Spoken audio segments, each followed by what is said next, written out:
الحب والعاطفة.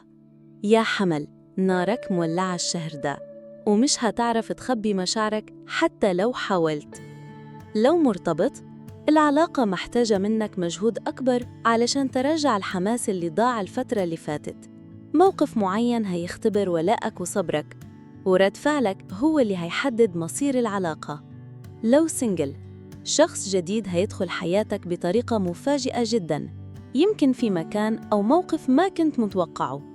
الإعجاب سريع، بس خليك حريص إنك ما تتسرعش قبل ما تتأكد من مشاعره. نصيحة الحب: خليك صريح، لكن اختار كلماتك. النية الطيبة مش كفاية لو الأسلوب كان جارح.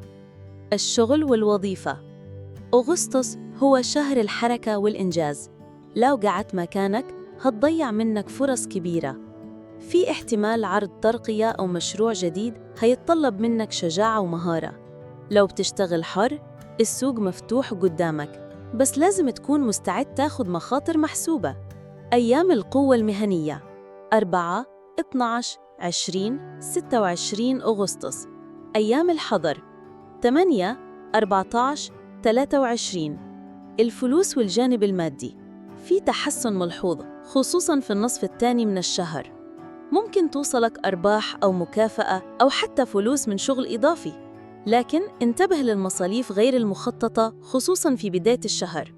نصيحة الفلوس: استثمر في اللي بيطورك، مش بس اللي بيمتعك. الطاقة العامة والصحة. طاقتك عالية، لكن ممكن تتحول لضغط أو توتر لو ما نظمتش وقتك. اهتم بالرياضة أو أي نشاط بدني، لأنه جسمك محتاج يفرغ الطاقة الزايدة. نصيحة الطاقة: مش كل حاجة لازم تتعامل بسرعة، أحياناً التأني بيكسبك أكتر. العلاقات الاجتماعية والعائلية. في تجمعات ومناسبات هتحسسك إنك وسط ناس بتحبك، لكن كمان في مواقف هتختبر هدوء أعصابك. شخص قديم ممكن يحاول يرجع، لكن قرارك هيعتمد على مدى استعدادك لفتح صفحة جديدة. نصيحة الكوكب لك: الشجاعة مش بس إنك تواجه، الشجاعة إنك تختار المعركة الصح. الكون بيقول لك أنت دلوقتي على أعتاب خطوة كبيرة، خليك واثق إنك تستحقها. شاركنا بالكومنتات يا برج الحمل، إيه التحدي الأكبر اللي شايفه قدامك الشهر ده؟ وهتواجهه إزاي؟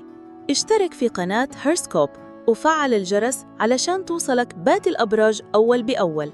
الحمل: أول خطوة تبدأ بيها وأول شرارة بتولع الحلم. Fire Aries.